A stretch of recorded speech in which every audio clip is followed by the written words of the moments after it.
+1 காமர்ஸில் joint stock companies சாப்டரில் articles of association என்னென்னு பார்க்கலாம்.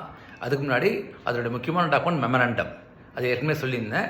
மெமரண்டம் வந்து உங்களுடைய ஸ்கூல் ஐடி கார்டு மாதிரி வச்சுக்கோங்க. அதில் என்ன இருக்கும், உங்கள் நேம் இருக்கும், ஸ்கூல் நேம் இருக்கும், என்ன கிளாஸ் படிக்கிறீங்க, that is something like memorandum. ஓகேயா? இப்போ ஸ்கூலுக்குள்ளே போயிட்டீங்க.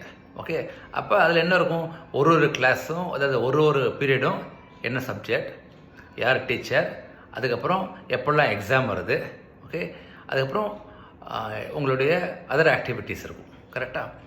தட் மீன்ஸ் ஆர்டிகிள்ஸ் ஆஃப் அசோசியேஷனுங்கிறது வந்து day to day running of the கம்பெனியை நடத்துறது. That is articles of association. அதை ப்ரீஃபாக சிம்பிளாக சொல்லணும்னா, ஓகே, அதை ரெண்டாக பிரிச்சுக்கோங்க. ஒன்று ஷேர் ஹோல்டர் சம்மந்தப்பட்டது, அனதர் ஒன் டைரக்டர் சம்மந்தப்பட்டது. ஓகே, ஸோ ஷேர் ஹோல்டர் சம்மந்தப்பட்டது வந்து what is the share capital of the company, okay, what is the dividend declaration rules, அதுக்கப்புறம் what is rights of each share